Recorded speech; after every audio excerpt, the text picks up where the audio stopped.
महर्षि कश्यप इस मिलन से उन्हें एक तेजस्वी 30 वर्षीय युवा पुत्र प्राप्त होता है जिसे वह सूरापद्मन नाम देते हैं। फिर सुरसाई बकरी और अरिषि कश्यप बकरा बनते हैं और इससे उन्हें एक और संतान प्राप्त होती है जिसका नाम वह आजमुखी रखती है। सुरसाई की इच्छाएं यही नहीं रुकती, वह हथिनी बन जाती है और आर्षि कश्यप हाथी का रूप लेते हैं। इस मिलन से उन्हें गजमुख वाला एक और प्रबल पुत्र जन्म लेता है जिसे वह गजमुखन नाम देते हैं। इन सभी पुत्रों के जन्म के बाद सुरसाई उन्हें एक साथ बुलाती है। आर्षि कश्यप हमेशा उन्हें धर्म और सदाचार का मार्ग दिखाते थे, परंतु सुरसाई का इरादा बिल्कुल अलग था। एक दिन वह अपने चारों पुत्रों को उकसाकर कहती है, अब समय आ गया है, देवताओं पर टूट पड़ो, उन्हें दिखा दो कि राक्षसी शक्ति क्या होती है।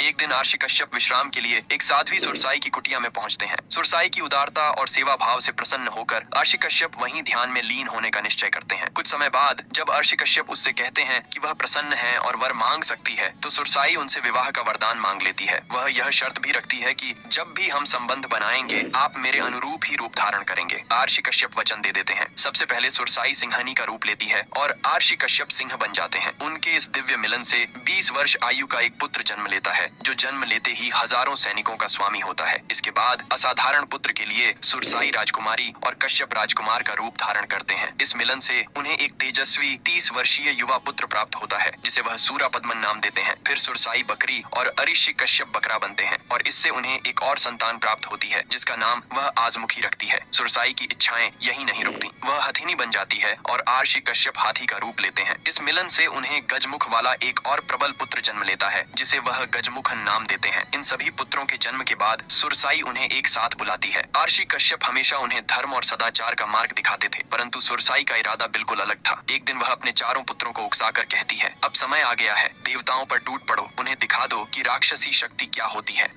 एक दिन आर्षि कश्यप विश्राम के लिए एक साध्वी सुरसाई की कुटिया में पहुंचते हैं। सुरसाई की उदारता और सेवा भाव से प्रसन्न होकर आर्षि कश्यप वहीं ध्यान में लीन होने का निश्चय करते हैं। कुछ समय बाद जब आर्षि कश्यप उससे कहते हैं कि वह प्रसन्न है और वर मांग सकती है, तो सुरसाई उनसे विवाह का वरदान मांग लेती है। वह यह शर्त भी रखती है कि जब भी हम संबंध बनाएंगे आप मेरे अनुरूप ही रूप धारण करेंगे। आर्षि कश्यप वचन दे देते हैं। सबसे पहले सुरसाई सिंहनी का रूप लेती है और आर्षि कश्यप सिंह बन जाते हैं। उनके इस दिव्य मिलन से 20 वर्ष आयु का एक पुत्र जन्म लेता है जो जन्म लेते ही हजारों सैनिकों का स्वामी होता है। इसके बाद असाधारण पुत्र के लिए सुरसाई राजकुमारी और कश्यप राजकुमार का रूप धारण करते हैं। इस मिलन से उन्हें एक तेजस्वी 30 वर्षीय युवा पुत्र प्राप्त होता है जिसे वह सूरापद्मन नाम देते हैं। फिर सुरसाई बकरी और अरिषि कश्यप बकरा बनते हैं और इससे उन्हें एक और संतान प्राप्त होती है जिसका नाम वह आजमुखी रखती है। सुरसाई की इच्छाएं यही नहीं रुकती, वह हथिनी बन जाती है और आर्षि कश्यप हाथी का रूप लेते हैं। इस मिलन से उन्हें गजमुख वाला एक और प्रबल पुत्र जन्म लेता है जिसे वह गजमुखन नाम देते हैं। इन सभी पुत्रों के जन्म के बाद सुरसाई उन्हें एक साथ बुलाती